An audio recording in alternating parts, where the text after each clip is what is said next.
Video ini sebenarnya pernah saya bahas pada beberapa bulan atau mungkin sudah lama ya, terkait dengan bagaimana sebenarnya kita menyusun skripsi yang baik dan relevan. Tetap stay tune di channel saya, kita bahas ini lebih dalam.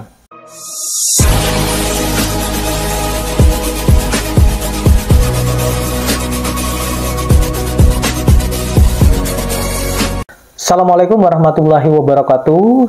Kembali dengan saya di channel saya. Sebenarnya saya pernah membahas bagaimana caranya kita membuat bab 1 itu ya, bab 1 skripsi maupun tesis, tapi lebih kepada skripsi gitu. Nah, video kali ini saya membuatnya mungkin lebih sederhana, yang bisa membuat mahasiswa itu bisa memahami jauh lebih dalam apa saja yang harus kita tulis sebenarnya di bab 1. Jadi skripsi bab 1 ini itu merupakan bab pendahuluan yang tentunya sangat krusial ya dalam sebuah skripsi maupun tesis, di mana bab ini harus mampu menarik perhatian pembaca dan memberikan gambaran yang jelas tentang sebenarnya apa itu topik dan tujuan kita melakukan penelitian, sekalipun dengan metodenya ya, yang akan dibahas di dalam skripsi ataupun tesis. Nah, pada video ini saya akan memberikan beberapa tips ataupun cara kita menyusun bab 1 skripsi itu yang menarik dan relevan. Nah, apa sajakah itu? Yang pertama itu kita fokus kepada judulnya dulu ya. Jadi kita bisa menulis judulnya menarik dan deskriptif ya tentang topik skripsi, yang judul itu akan baik, harus dapat memberikan gambaran secara singkat tentang topik dan fokus dari penelitian kita.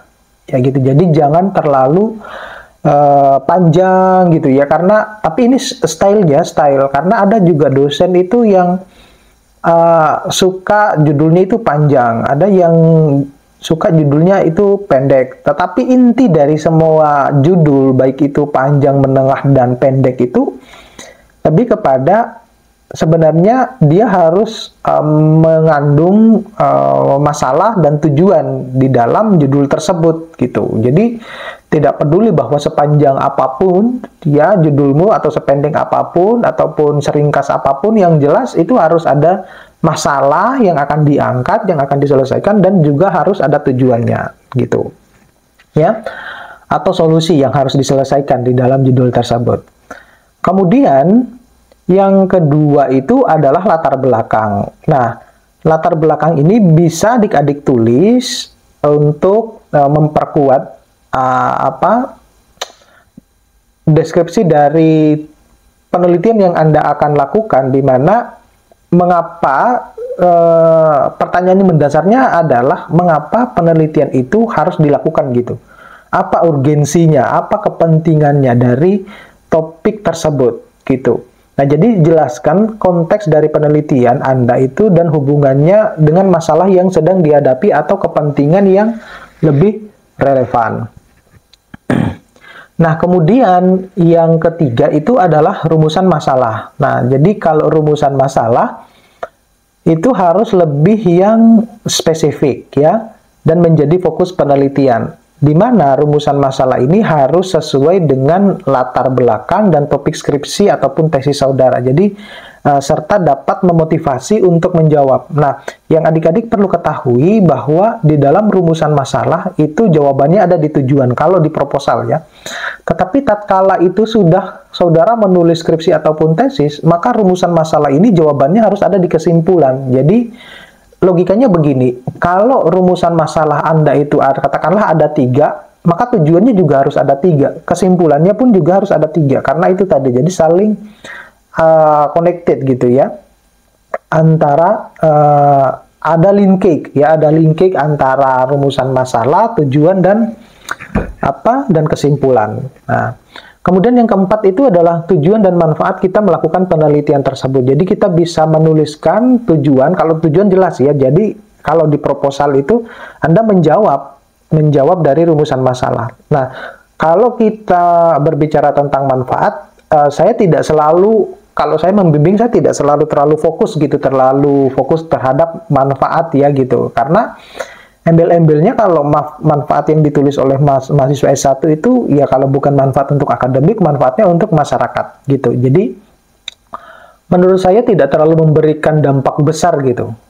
Dampak besar. Nah, di dalam penulisan proposal skripsi, tetapi biasanya di akhir menjelang mereka mau sidang ya, injury time itu baru saya cek. Artinya misalnya injury time itu 1 minggu sebelum mereka akan sidang. Nah, itu baru saya cek terutama secara keseluruhan.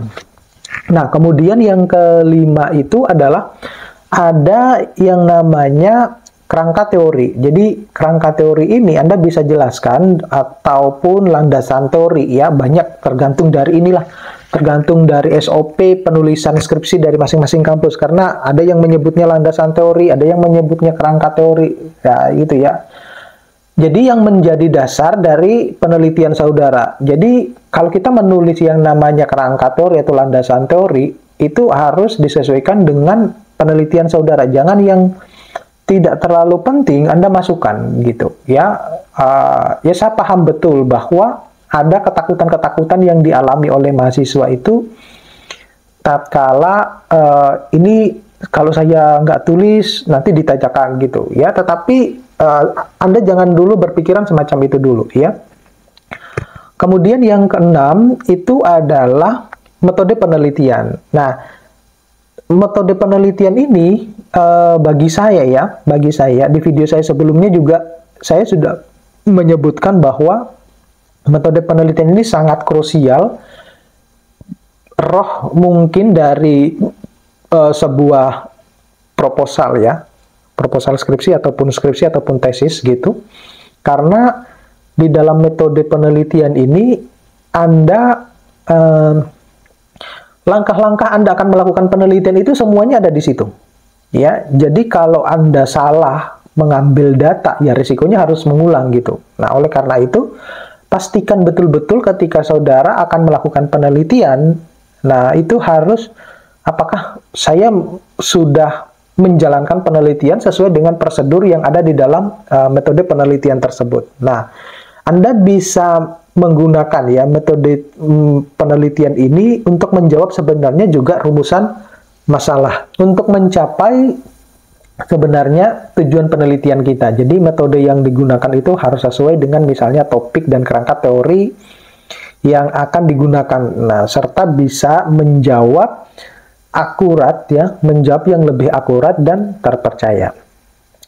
Nah, kemudian yang ketujuh ini opsional karena tidak semua kampus itu ada yang ini ya. Artinya SOP-nya ini ya, SOP-nya penelitian ya, SOP penelitian. Jadi tidak ada tidak ada opsional. Yang saya maksud itu yang ketujuh ini adalah sistematika penulisan. Jadi kalau saya itu lebih menyarankan adanya sistematika penulisan. Jadi setelah kita menulis bab 1 itu, karena ini masih berbunyi proposal gitu ya, ataupun ini beda ya dengan yang sudah laporan gitu. Nah, kalau yang proposal itu tentunya di bab 1 di bagian akhir itu kita harus menulis yang namanya sistematika penulisan ya.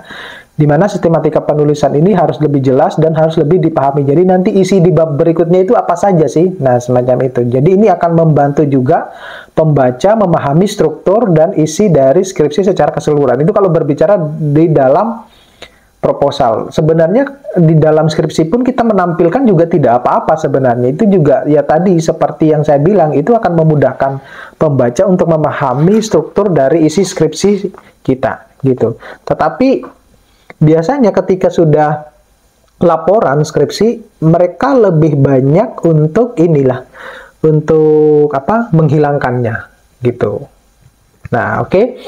Mudah-mudahan ini bisa bermanfaat buat teman-teman. Jangan lupa untuk selalu tonton video saya secara full. Jangan lupa juga share ke teman-temannya. Biar nanti informasi ini bukan hanya saudara saja yang bisa bermanfaat, tetapi buat orang lain juga ya. Karena esensinya saya membuat video ini sharing ilmu untuk biar saudara itu mengerjakan skripsinya lebih cepat. Oke, terima kasih. Sampai ketemu pada video saya berikutnya. Assalamualaikum warahmatullahi wabarakatuh.